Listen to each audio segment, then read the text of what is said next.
2 years ago, I was a first year in college, and I attended a campus that was only about 45 minutes to an hour by bus, which was my main method of transportation. For some background information, I'm a 5-foot, 100-pound woman who was 18 at the time, and I often still get mistaken for someone much younger.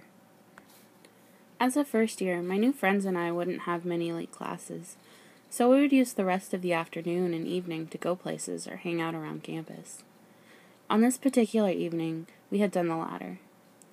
Now, this is something we do most nights of the week, so I wasn't worried about anything in particular when it came to busing home after rush hour. After we disband, I hop on my usual buses heading home, and all is fine and dandy. The stop I would get off at was near the end of the bus route, so there weren't usually many people on the bus by the time I got there. I reached my stop and got off to start walking. I only get about 30 feet when I hear a man yelling, "Miss, miss, excuse me, miss." So I turn around to see what's happening and whose attention he's trying to get, and sure enough, the guy is hailing me. I seem to remember him originally catching the bus from a major road that marked about halfway home from me. This guy is maybe mid to late 30s, Middle Eastern, with a pock-scarred complexion and middle-parted hair long enough to tuck behind his ears. Being polite, I smiled and said hello as he jogs/runs to catch up with me, thinking he probably saw me drop something when I was looking through my bag and wanted to return it. Instead, when he reaches me, he matches my pace and starts a conversation. He asks things like, "What's my name? Do I live around here? Was I going home?" and the likes. I immediately get the creeps, so I lied and told him a fake name and that I was going to visit a friend's house. At this point, I was thinking to myself that this isn't normal because most people don't get off the bus and start trying to talk to a random chick who had the same stop. He then asked if I want to hang out and go for coffee with him, to which I politely declined, saying that I was already late to get to my friends and they're waiting for me. This is where I really realized this isn't normal. He asked for my phone number, and when I decline that too, he questions me why at this point. I'm also kind of getting pissed off, so I just straight up tell him I don't give my number to strangers. Then he says, "We know each other's names, and I think that makes us less of a strangers to each other." Then proceeds to ask for the second or third time if I want to go get coffee with him. By then we're nearing the plaza where I usually cut through the parking lot to get to my neighborhood. All the while I'm busy thinking about whether I should stop in a store or take another way home, because I do not want this guy following me. But being that there aren't many people around, and I didn't want to anger him too much in the case that something happens, even though he didn't show any signs of aggression before then, I didn't want to take any chances. So I tell him this is where I leave to go to my friend's house, and turn the corner hoping he isn't following me. I walk about 20 feet before looking back, and he's just standing there on the corner watching me. I couldn't help myself. I sped up and got home and told my mom about this weird guy who wanted my number and a coffee date. I see him on the bus again near the front of the bus a few days later and call my boyfriend who lives before me on the bus route to let him know the situation and that I need to come over because I don't want the guy to find a pattern in my routine. Unfortunately for me, getting off the bus north of the aforementioned major road that marks the halfway point, you pay an extra fare when you get off the bus, so you can only exit from the front doors. I hesitantly inch my way up to the front, kind of hiding in front of a few other people standing to get off at the next stop. I don't know if he could smell my fear, but he turns and looks straight at me and gives me this knowing look before the bus pulls in and I pay my fare and jump off. I never saw him again after that. So bus creep, let's not meet again.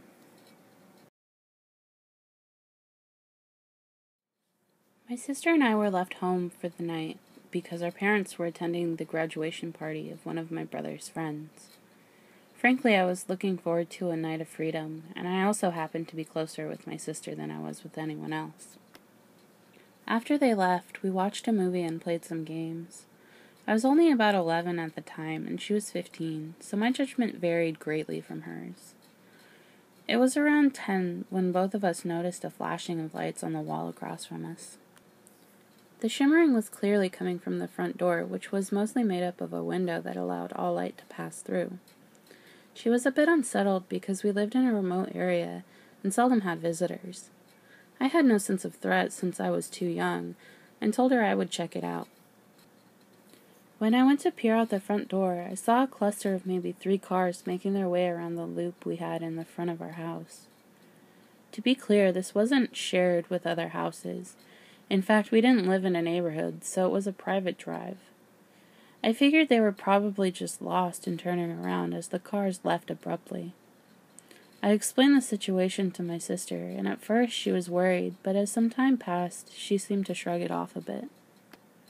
We finished watching TV and were beginning to clean up around the house when we heard the knob on the entrance via the garage being fiddled with.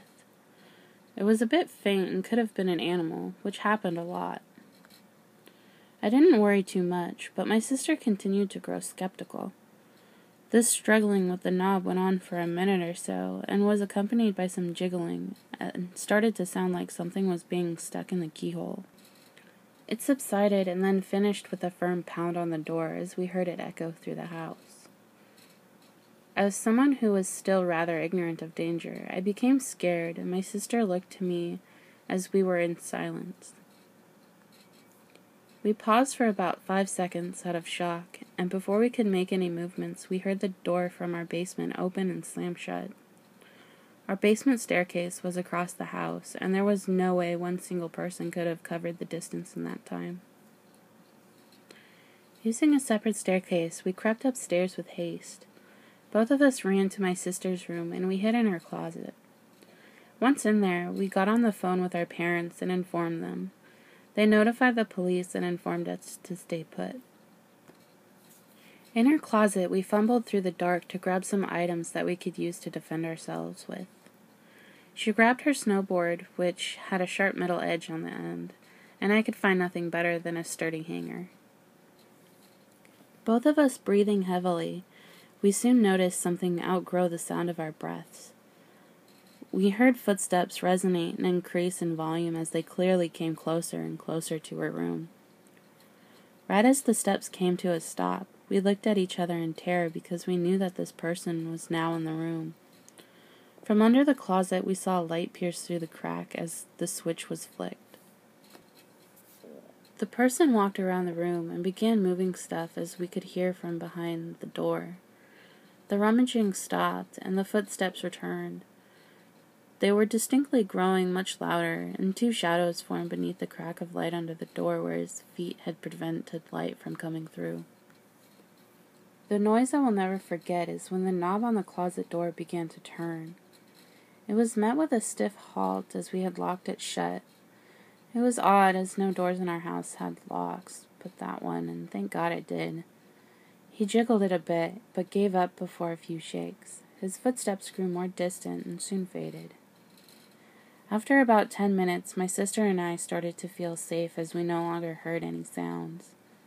She explained to me that the distance from the closet to the window that allowed us on the roof was only about 5 feet. We mustered up the courage and darted for the roof. Once there, we felt much safer, as no one would ever check there. We waited about 15 minutes, and the cops soon came. They arrived, and we got back into the house. It was as if we were returning to a completely different house. Everything had been trashed and ransacked. The aftermath left us with stolen jewelry, a mess in our house, and an experience I'll never forget. We're just lucky the intruder wasn't able to break down the 1-inch wooden barrier that separated us from him, and I can't imagine what he would have done if he had.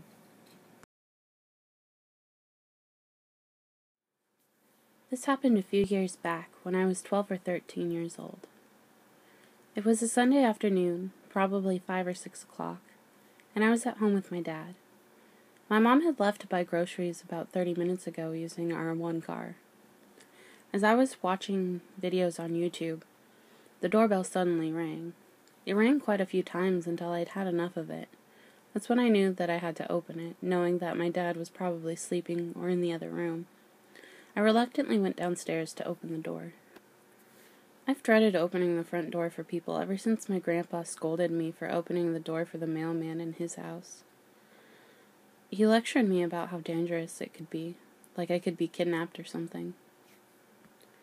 With that thought, I climbed on the sofa, which was 3 feet away from the front door, and pulled the curtains to see who was ringing the doorbell. Note that the window I looked through was surrounded by a tall fence 4 or 5 feet away, so I felt perfectly safe, and I found it convenient later on once I talked to him. He had a dark cap on and a blue jumper. He looked pretty normal to me, but we weren't expecting anyone on a quiet Sunday. I asked him what his business was, and he replied that he was supposed to deliver a pizza to my address. Excited and a bit confused, thinking that my dad secretly ordered pizza for us, I told him to wait for me to get my dad. I climbed upstairs to my parents' room and saw my dad sleeping. I woke him up and told him if he ordered pizza, and he replied with a daze that he didn't. Disappointed, I go back downstairs to break the news to the delivery guy, who probably got the wrong address. But when I got back to the window, he was gone. Since I was pretty young back then, I didn't think much of it until now. Today I'm certain that I was almost kidnapped. Even my mom agrees when I told her the story a few years later. It was quiet outside and my bedroom window was open, but I didn't hear a motorcycle revving near the house, nor had I heard it when he left. 2, he left just like that, even though I specifically told him to wait. I didn't say that we didn't order pizza. 3, I didn't see a logo of the pizza place he was working for, and the strange thing was that we only had 2 that were near us, and they both had a distinctive red color. 4, I didn't see a motorcycle near him, which was extremely odd. My mom's theory was that the guy probably thought I was home alone at the time, because our single car was gone, and my dad rarely got out of the house since he was unemployed back then. What probably got him to leave was that I told him to wait for me to get my dad. I attend a small liberal arts university with a student population of about 3,600. However, during the summer this population obviously goes down considerably, and the campus is mostly empty. You'll occasionally see someone who works there, or a student working there during the summer, but for the most part, it's pretty deserted. The summer between my junior and senior year, I worked on campus for the team that hosts and run any conferences and events that take place. The school will rent out dorms and event space for groups, and students are in charge of cleaning, organizing, and managing these groups for their stay, a sort of hospitality team. As part of this, we would have someone at the front desk of the main university building, and any dorms which were occupied, from 6 a.m. to 11 p.m., to field any questions or to otherwise help as needed. We each were required to work a certain number of shifts each week, and one of the shifts I signed up for was from 7 p.m. to 11 p.m. in the main university building. Absolutely nothing happened that night. I spent the evening catching up on The Daily Show. Rough job, I know. Nobody came by the center. Nobody called. We were trusted with the keys to the building, and whoever had the last shift of the evening had to lock up. As I stood outside locking the door, I hear someone ask behind me, "What time is it?" Having locked the door, I turned around, looked at my cell phone, and replied, "It's 11:01. Although the guy was around my age, I knew he wasn't a student. It was a small enough school where, even if you didn't know everyone, you generally recognized faces, and you definitely knew the handful of students working there over the summer. I started to walk across campus to the dorm where they housed all the summer student workers, but I only got about 10 feet before I knew something was wrong. I stopped and turned around, and saw the guy following behind me, and he stopped as well. I figured he could just be heading the same way, so I continued walking, and we played this weird game of red light, green light, about twice more, for another 50 feet. It was at that moment that I realized this was very, very wrong, and he was directly following me. "Can I help you find something?" I asked, praying maybe he was just lost. "I'm locked out of my place tonight," he replied. Not sure what to respond to that, I just said, "I'm sorry to hear that. I hope you get back in." I had no idea what to do, so I just continued walking. My mind is racing. I turned to look at him a few times, and even directly stopped and looked at him once, to let him know that I saw him. I was on to him. I felt so foolish. I didn't know whether to scream or run or call someone on my phone. These all, looking back, would have been much better options than just continuing to walk towards my residence with him following me. But it's like my brain wasn't working. I was panicking. I didn't have a purse or anything on me, so I knew he wasn't looking to rob me. Thankfully, I passed by a dorm that had occupants in it, and my friend Mike, who was manning the front desk there that night, had decided to step out and smoke a cigarette. I had never been so glad in my life to see someone smoking a cancer stick. I yelled, "Mike, hi!" and started towards him. He looked over, saw me, saw the guy following me, and somehow immediately knew something was wrong. I don't know whether it was the panic on my face or the fact that the guy was acting so shady, but I'm so glad he recognized it. I didn't even have to say anything. He just looked at me and said, "Oh, I'm done here. Let's head back together." Of course, as soon as he saw Mike, my follower peeled off. I told Mike what happened, and as we walked back, we kept an eye out for him, but he was nowhere to be found. I thought that was the end of it. However, as we walked across the campus, we saw another summer worker, Julie, walking really fast, looking behind her. Sure enough, there was Creeper McCreeperson. He had moved on quickly. "Julie!" we yelled. As soon as she saw us, her face crumpled into the most relieved look I had ever seen. Creeper ran away, and we all walked back to the dorm together. As soon as we were inside, we were completely freaking out and getting our phones out to call the campus police when we heard the door to the dorm violently jiggling. Luckily, you need an access card to get inside, but whoever was out there was trying awfully hard to get in. Campus police never found him, and I didn't take any more late-night shifts.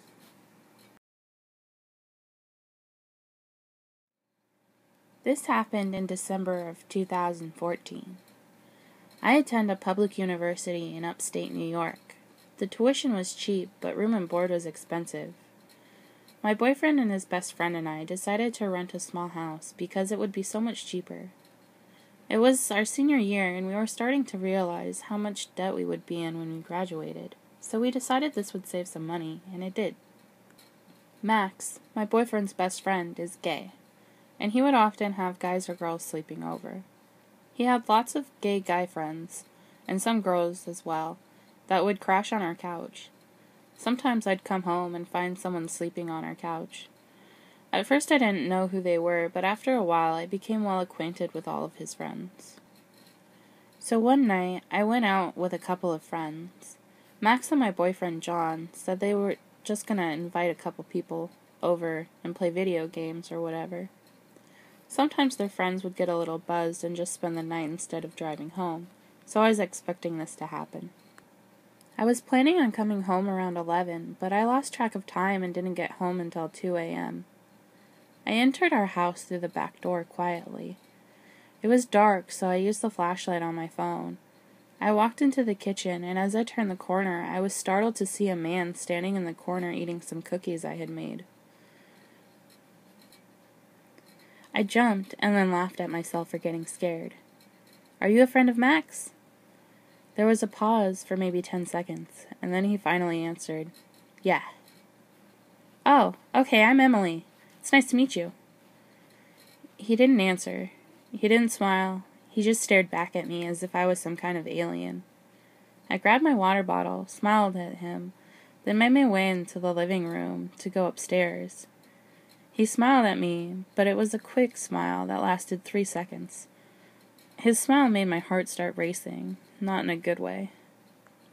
As I made my way into the living room, I noticed there weren't any blankets on the couch, which was odd, but I figured maybe he was sleeping in Max's room and just came out for a snack. I went upstairs and into the bathroom.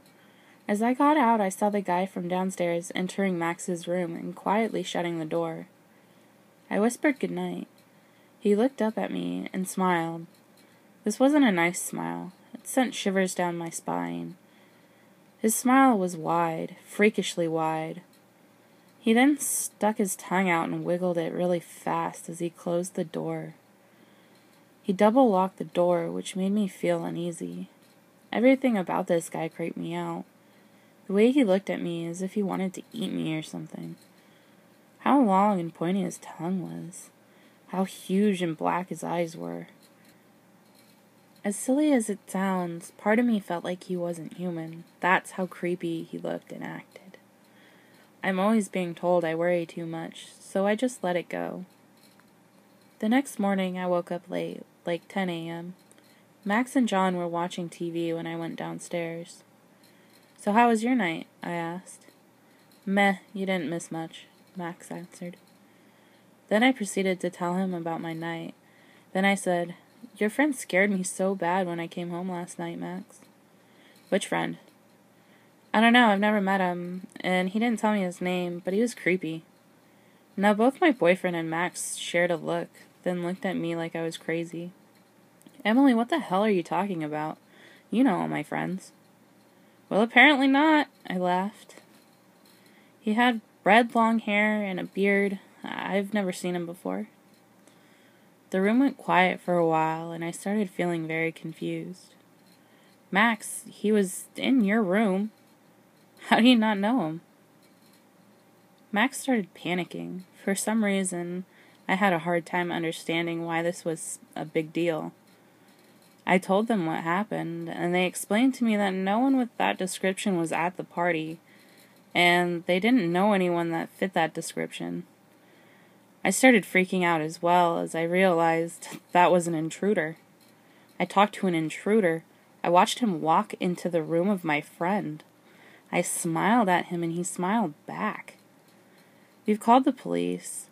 I gave them a description of the guy, and we looked back to see if anything was missing. Nothing was. The police checked the entire house to see where he might have entered. We have no idea. All the doors and windows were locked. Police never found him, and I never saw him again. The police suspected it wasn't his first time in the house, based on how comfortable he was. Needless to say, I never felt comfortable in that house again.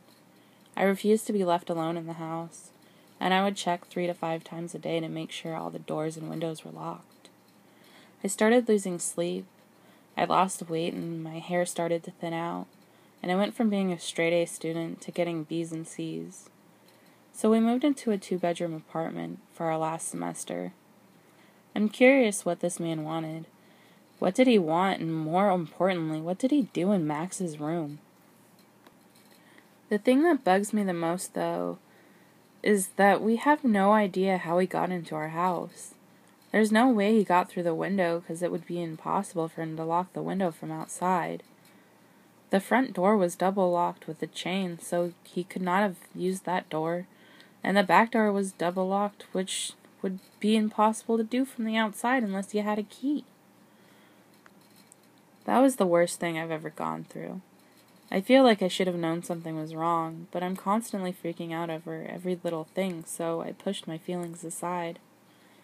Anyways, I never want to meet that guy again.